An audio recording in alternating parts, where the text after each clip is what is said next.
Today I'm in Plainfield, Wisconsin to visit the site of one of the most heinous uh, killers of the 1950s, a guy named Ed Gein.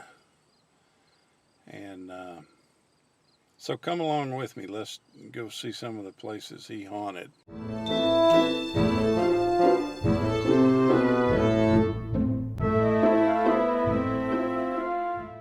In 1959, this hardware store, it's called Hardware Hank now, was it was called Warden's Hardware.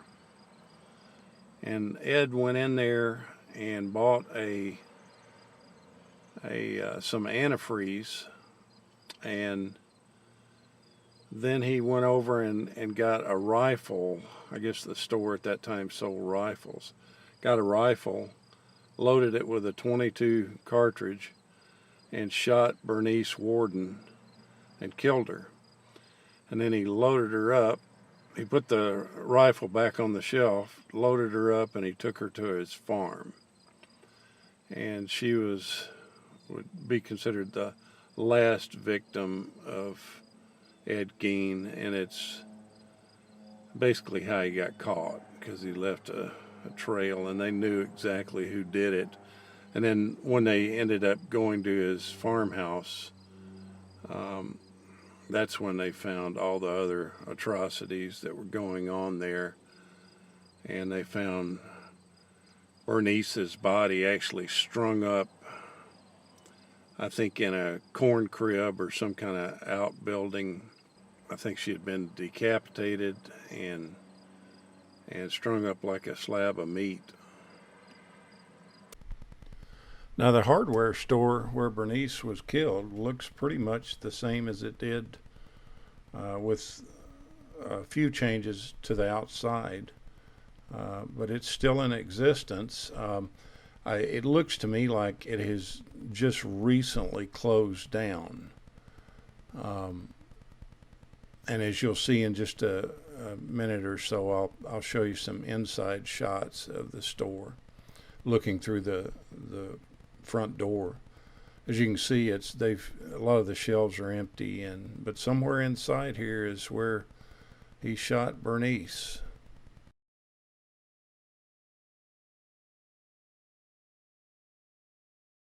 Now I'm driving to a place called Mary's Tavern, and this is where he killed Mary Hogan back in 1952. She was one of the earlier victims. Okay, this is where Mary Hogan's Tavern stood. Right about where I'm pointing my camera, right about the center is where it stood back in the early 50s. And in 1952, she was murdered. And at the time, it went unsolved, and they couldn't figure out at all what the reason behind her murder was, and how it actually went down, and where her body and stuff was. And when Ed Gein was arrested, they found her head at his house. So he's the one that actually did it. Right here is where Mary's Tavern sat, and she was probably one of the first victims. We don't know that, or I don't think they know that, but she was one of the earlier victims. Now, when Ed was caught, he told the authorities that they didn't have to look for Mary anymore, that he had her. And what he meant was that he had taken her after he'd killed her and still had her head.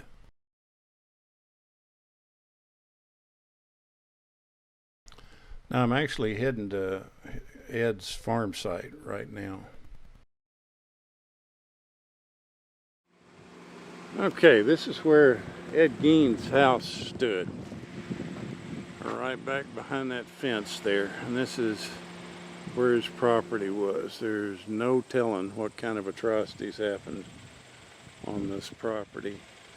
And I guess in 1952 there were two hunters that went missing that were hunting right by this property, and they actually never found their bodies or their vehicle. And there's a lot of thought that it's actually buried on this property. Ed Gein, before he died, said that he could show them where that they were buried, and he died shortly after that, so he never did show them. Well, this is Hancock Cemetery near Plainfield, Wisconsin, and this is where Ed Gein would go in the middle of the night in the 50s and dig up graves and take the bodies back to his place. I'm not sure how many, and I don't think they really know how many total that he, got from this cemetery, but he did it all during the 50s. They would see lights out here in the middle of the night, and the townsfolk didn't really know what was going on, but it was old Ed out here digging up bodies. Okay, finally found where Ed Gein's buried. These are his parents. This is his dad, and this is his domineering mom that controlled everything, wouldn't let his brother or himself get married. Or I think the brother finally did get married, and really lost faith with the mother. But anyway, his tombstone is missing, but this is where he's buried, right here. And he died in '84. I think he actually died in a mental institution.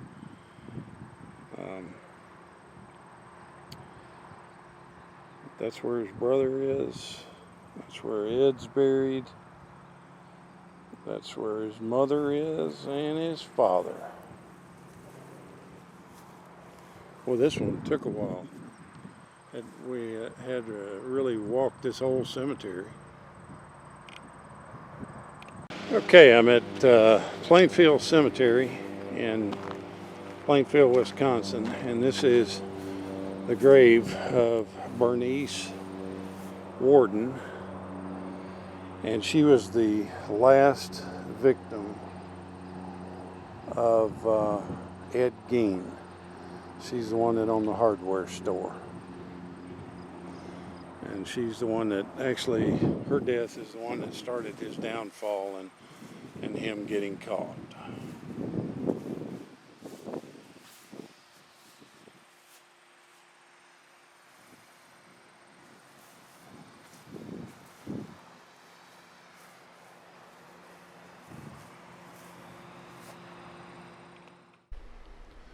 Now, Ed was kind of the inspiration for the movie Psycho, and he was also one of the inspirations for the character in Silence of the Lambs. This is really a strange story. It just, the more I looked into it, the more weird it got. He made gloves out of people's skin. And if you go online, you can actually see pictures of this. I didn't post that. I thought it was bad enough that I posted the one kind of gruesome picture.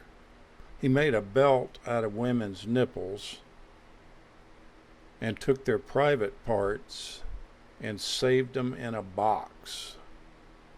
And I've never heard the count on, how many different pieces that they found from different bodies, but He took human bones and inserted forks, knives, and spoons into them and glued them into place. And then he used those to eat with. Now this just gets stranger and stranger the more I look into it. So hope you enjoy this journey down the somewhat macabre story that I'm doing. But it was kind of eye-opening to see this place and realize how small of a town it was and how much this must have shaken this town up when it happened. Thank you so much for watching.